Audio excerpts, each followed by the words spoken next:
Kevin McCarthy, the former House Speaker, will join us in the studio in just moments. In the saturation coverage of Donald Trump's first criminal trial, it's clear that Manhattan prosecutors are trying to cram in every last salacious detail. Now, that's breaking news, portraying Trump as a playboy, because nobody on the planet had any idea, right? Judge Juan Merchan gave the Trump side in the hush money trial a couple of minor victories. He barred Alvin Bragg's prosecutors from playing the infamous Access Hollywood tape, but they can talk about it. And the judge won't allow accusations by women that he calls rumors. While the focus is on Stormy Daniels, another woman who got catch and kill money through the National Enquirer, Playboy playmate Karen McDougal, will be able to testify. Trump denies both encounters. With mainly sketches from the courthouse and reports by journalists, the former president has shaped the narrative by frequently addressing the media mob. I should be right now in Pennsylvania, in Florida, in many other states, North Carolina, Georgia, campaigning. This is all coming from the Biden White House because the guy can't put two sentences together. But the former president also discussed the indictment, which says he reimbursed his former lawyer, Michael Cohen, for the $130,000 passed to Stormy Daniels. And that could be used against him. I was paying a lawyer and marked it down as a legal expense. Some accountant, I didn't know, marked it down as a legal expense. That's exactly what it was. And you get indicted over that? After one day-long session, Trump campaigned at a Harlem bodega, the scene of a terrible crime. Alvin Bragg does nothing. He goes after guys like Trump, who did nothing wrong. Some shows actually debated whether that should be covered. But the media were hungry for something more scintillating, and Maggie Haberman of the New York Times provided it. He appeared to be asleep, and repeatedly his head would fall down. And that reverberated through the media echo chamber. I'm Howard Kurtz, and this is Media Buzz.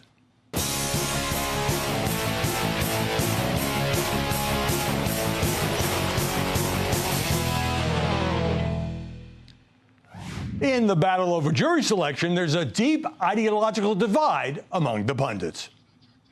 Show me a juror who says they can be unbiased towards Trump, and I'll show you a liar. That's why we don't have political trials in America. Fairness is impossible. Make no mistake, this is no ordinary trial. This is a taxpayer-funded, media-promoted political smear campaign against Donald Trump. He went on another posting spree on his social media grift this morning, screaming about how his trial is an assault on America. The crime isn't just being friends with the guy that owns the National Enquirer. It's right. The change of money. It's the fabrication of the stories.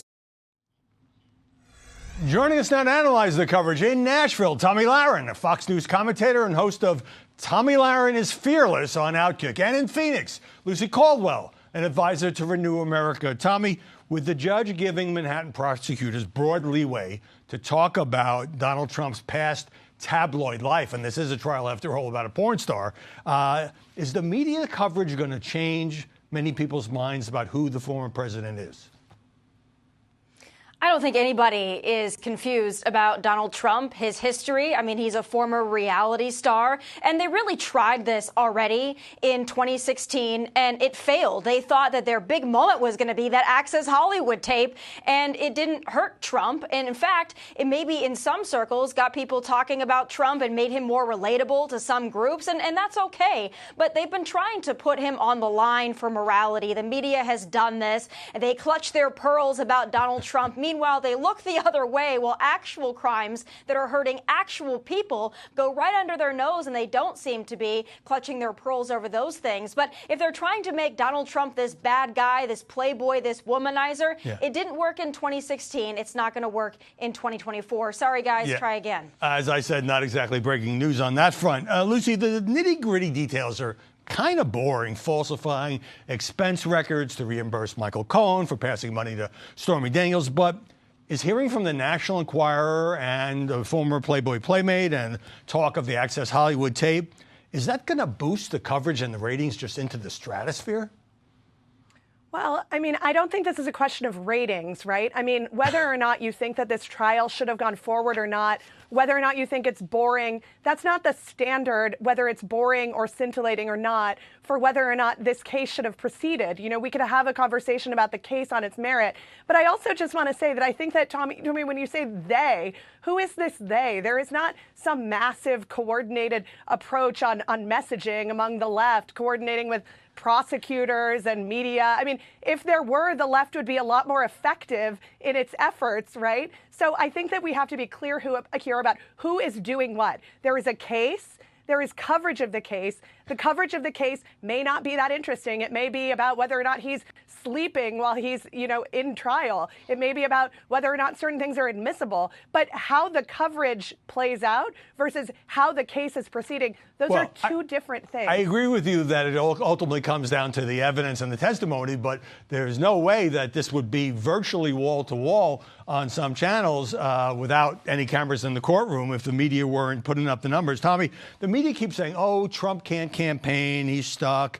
Hasn't he been able to get his message out? We showed some clips at the top of the program, talking to reporters from around the world, by the way, outside the courthouse, going to the bodega where the clerk killed a robber in self-defense, and Alvin Bragg initially charged the clerk with murder. It seems to me the former president's on TV a lot. He is an earned media mastermind. And going back again to 2016, he mastered this, and a lot of other candidates have followed his lead. But he is making lemonade out of lemons. He's been put in this situation, I would argue, a political persecution, but he's making the best of it. And I think the really big point that he's making is, meanwhile, you guys are going after me here in Manhattan, Alvin Bragg going after me. Well, I'm going to go to this bodega where people are actually being impacted by crime right in their own neighborhood. I'm going to go there, and you're going to follow me because you want the ratings, because Donald Trump is the obsession of a lifetime for the leftist mainstream media. So he's doing everything that he can to make lemonade out of the lemons that he has been given. And I think he's doing an excellent job of this. I would also point out the left's really interesting approach of trying to make Donald Trump seem like the sleepy Donald Trump, or Donald Trump is not cognitively aware because he fell asleep. I think that's really interesting that they're trying to distract from Joe Biden. I don't think anybody's buying it. Good job, media, but I don't think that it's resonating when you've got the current guy, President Joe Biden, in the office who quite literally falls asleep. All right, so you don't think the sleepy nickname is going to stick. And look, when the former president talked about the case and legal expenses, this is stuff that can be used in court against him. But, Lucy, I want to play a soundbite to make this point. Donald Trump, after one session, came out with a thick stack of printouts of various articles. And he said, virtually all legal experts agree on this. Let's roll it. This is Wall Street Journal editorial. Look at this. National Review. Another National Review. Jonathan Turley, Greg Jarrett, Andrew McCarthy. Every one of them saying they call it a zombie case, meaning it is no case. So mostly right-leaning commentators, but then Nicole Wallace on MSNBC says, we're not going to play this for you. We'll let you know if he says something we think you should hear.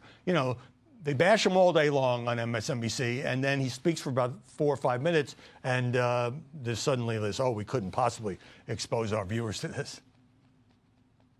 Well, I mean, that's an editorial decision of a network. Whether they should or shouldn't have played it, I don't know. I do know that Donald Trump is a lawyer's nightmare as a client. Having your client go out in the middle of a trial and freewheel about what is and what is not the opinion of legal scholars or experts about the case is not helpful. But that just shows that we're really doing two things here. One, there is a trial of a person who happens to be a former president who is on trial in Manhattan. Separately, that same person is running for president again. And so he is going to, as Tomi says, use the tools at his disposal, for example, media following him around, to, freewheel and have campaign stops along the way. Now, I do think this is not hurting Trump in terms of being out on the campaign trail, because one thing everyone knows about the guy is he doesn't even really like campaigning. He likes to have massive controlled rallies. He's not a person who's out, in diners eating donuts with people or knocking doors. So he's not losing his step. I don't think we need to feel too bad for Donald Trump in terms of what this trial takes away from his ability to do here. He was supposed to have a rally last night, but it got rained out. But just quickly, Lucy, You say you don't have an opinion on whether or not a major network should give the former president, who was on trial, never happened before, historic and all of that, 4 minutes to give his side if he wants to cite a bunch of experts who agree with him?